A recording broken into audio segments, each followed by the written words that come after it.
खिलाफत बनो मैया के द्वार में अब्दुल्लाह बिन कलाबा नाम के एक आदमी का ऊंट गुम हो गया। इस वजह से वो बहुत परेशान हो गया और ऊंट की तलाश में निकला। वो दिन रात आसपास के इलाकों में उसे ढूंढता रहा। क्या तुमने मेरे ऊंट को कहीं देखा है? नहीं, हमने नहीं देखा। लेकिन उसे वो ऊंट कहीं न मिला। ऐसे ही तलाश करते करते वो अदन नाम के शहर से दूर एक जंगल में चला गया। जब वो इस जंगल के काफी अंदर तक चला गया तो अचानक उसने एक अजीब मंजर देखा।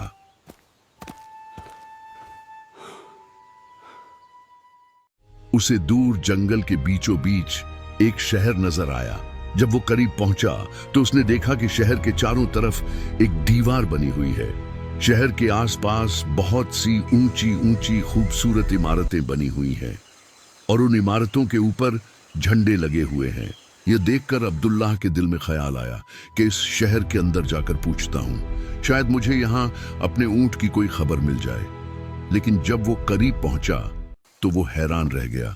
जितना वो आगे बढ़ता गया उतना ही उसे अजीब लगने लगा कि इतना बड़ा शहर सामने है मगर कहीं भी कोई इंसान नजर नहीं आ रहा। उसने अपना ऊंट जिस पर वो सवार होकर आया था उसे शहर के बाहर ही एक तरफ बांध दिया और एहतियात के तौर पर तलवार हाथ में पकड़ी और आहिस्ता आहिस्ता शहर की तरफ बढ़ने लगा।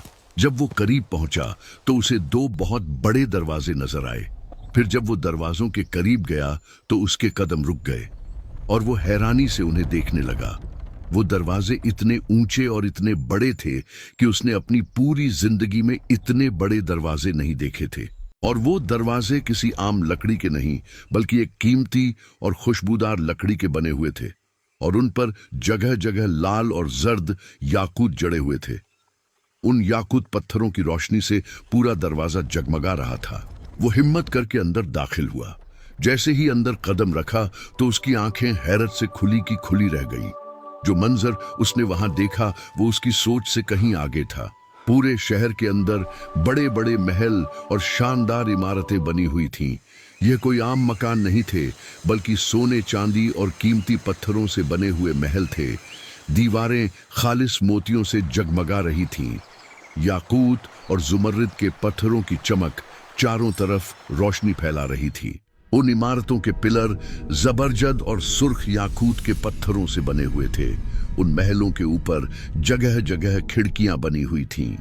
हर खिड़की सोने और चांदी से बनी हुई थी और मोतियों से सजी हुई थी। उन महलों के आसपास शानदार बागात थे। हर तरफ हरे भरे दरख्त खड़े थे और उन दरख्तों पर हर तरह के फल लगे हुए थे और दरख्तों के नीचे नहरें बह रही थीं। ये सब कुछ देखकर वो बहुत परेशान हो गया। फिर उसने सोचा कि शायद ये वही जन्नत है जिसका अल्लाह ने अपने नेक बंदों से वादा किया है। फिर वो खुशी से कहने लगा कि ऐ अल्लाह, तेरा शुक्र है कि तूने दुनिया ही में मुझे जन्नत दिखा दी। फिर उसने उन कीमती पत्थरों और मोतियों को उखाड़ने की कोशिश की लेकिन बहुत ही थोड़े से निकालने में कामयाब हुआ क्योंकि वो बहुत ही मजबूती के साथ जड़े हुए थे। उसने याकूत और जुमर्रिद के बड़े पत्थरों को भी निकालने की कोशिश की लेकिन वो नाकाम रहा। फिर जो कुछ उसके हाथ लगा वो लेकर वापस अपने ऊंट की तरफ गया और उसी रास्ते से वापस चल पड़ा जहां से वो आया था। जब वो यमन वापस पहुंचा तो उसने लोगों को सारा वाकया बताया और उन्हें वो पत्थर और चीजें दिखाईं जो वहां से वो लाया था। ये सुनकर लोग बहुत हैरान हुए और हर तरफ ये खबर फैल गई कि अब्दुल्लाह बिन कलाबा ने एक जन्नत जैसा शहर देखा है। और इस तरह ये बात उस दौर के खलीफा मुआविया तक पहुंची।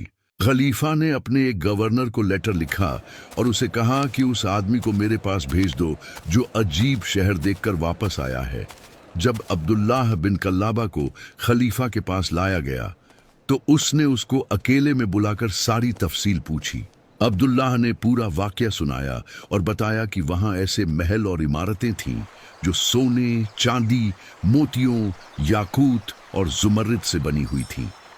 बागों में हर तरह के फल लगे थे जिनके नीचे नहरें बह रही थीं और पूरे शहर में कोई इंसान नजर नहीं आ रहा था। वहां पर कोई इंसान नहीं था। ये सुनकर खलीफा हैरान रह गया।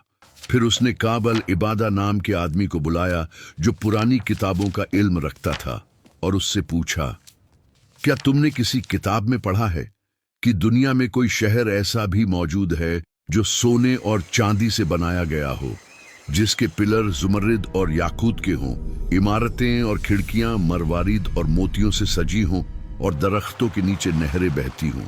काब ने जवाब दिया, हाँ, ये शहर आद के बेटे शदाद ने बनाया था, वही आद जिसकी कौम को कौम आद कहा जाता है। आद के दो बड़े बेटे थे, शदीद और शद्दाद। शदीद पहले मर गया, लेकिन शद्दाद ने जवान होकर अपने बाप की हुकूमत संभाल ली और बादशाह बन गया और पूरी दुनिया पर हुकूमत करने लगा। शद्दाद को किताबों और इल्म का बहुत शौक था। वो हर वक्त नए किस्से और कहानियां पढ़ता और सुना करता था। जब वो जन्नत के मंजर की तारीफ सुनता, जिसमें जुमर्रिद और याकूत की इमारतें, मरवारीद से सजे हुए महल और खुशबूदार लकड़ी के फर्श होते हैं, तो उसके दिल में ख्वाहिश पैदा हुई कि दुनिया में भी ऐसा शहर बनाया जाए। शद्दाद ने फैसला किया कि वो अपने ख्वाब का शहर हकीकत में बनाएगा।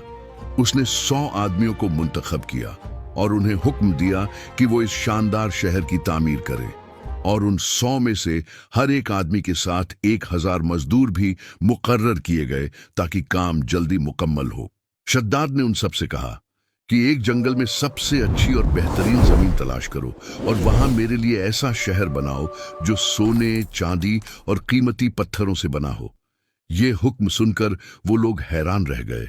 उन्होंने सोचा कि इतना ज्यादा सोना, चांदी और इतने कीमती पत्थर कहां से आएंगे। एक आदमी ने हिम्मत करके शद्दाद से पूछा, बादशाह, इतना सोना, चांदी और कीमती पत्थर कहां से आएंगे? बादशाह सलामत, इतना सारा सोना, चांदी और कीमती पत्थर कहां से आएंगे? शद्दाद मुस्कुराकर बोला, शायद तुम नहीं जानते, दुनिया के सारे मुल्क मेरे कब्जे में हैं। हर मुल्क में मेरा बंदा भेजो और वहां के सोने और चांदी के खजानों में से जितना काम आए ले लो। इस तरह वो लोग 10 साल तक हर मुल्क से कीमती सोना, चांदी और कीमती पत्थर जमा करते रहे। फिर अगले 300 साल तक वो शहर बनता रहा। जब शहर की तामीर मुकम्मल हो गई तो लोगों ने शद्दाद को खबर दी कि काम खत्म हो गया है और वो शहर बिल्कुल वैसे ही बन गया है जैसे वो चाहता था। फिर शद्दाद ने हुक्म दिया कि उस शहर के चारों तरफ एक दीवार बना दो ताकि कोई भी आसानी से अंदर ना आ सके, और उस दीवार के चारों तरफ हजारों दरख्त लगाओ ताकि शहर की खूबसूरती और भी बढ़ जाए। लोगों ने शद्दाद के हुक्म के मुताबिक सब कुछ तैयार किया। जब सब काम मुकम्मल हुआ तो उन्होंने दोबारा उसे खबर दी कि हर चीज अपने मकाम पर है और शहर तैयार है। शद्दाद ने फिर हुक्म दिया कि लोगों से कहो, इस शहर की तरफ जाने की तैयारी करें। लोग 10 साल तक सफर के लिए सामान और जरूरी चीजें तैयार करते रहे। फिर शद्दाद अपने लश्कर के साथ रवाना हुआ। रास्ता बहुत लंबा था, लेकिन वो इस जन्नत जैसे शहर को देखने के लिए बहुत बेचैन थे। लेकिन जब वो इस शहर के करीब पहुंचा और सिर्फ एक रात का सफर बाकी था तो अल्लाह ने आसमान से एक गरजदार आवाज भेजी। ये आवाज सुनकर शद्दाद और उसके तमाम साथी फौरन हलाक हो गए। न वो खुद शहर में दाखिल हो सका और न उसके साथियों में से कोई दाखिल हो सका। फिर काब ने बताया कि मेरे इल्म के मुताबिक नबी अलैहिस्सलाम के जमाने के बाद एक आदमी इस शहर में दाखिल होगा जिसके बाल सुर्ख रंग के होंगे और उसका कद छोटा होगा, और वो अपने ऊंट की तलाश में शद्दाद की इस जन्नत तक जा पहुंचेगा और फिर उसके अंदर दाखिल होगा। जब खलीफा ने अब्दुल्लाह को काब के सामने बुलाया तो काब ने एकदम से कहा, खुदा की कसम, यही वो आदमी है जिसकी निशानियां बताई गई हैं। और इस तरह शद्दाद अपनी इस जन्नत को देख भी न सका जिसे वो कई 100 सालों तक बनवाता रहा।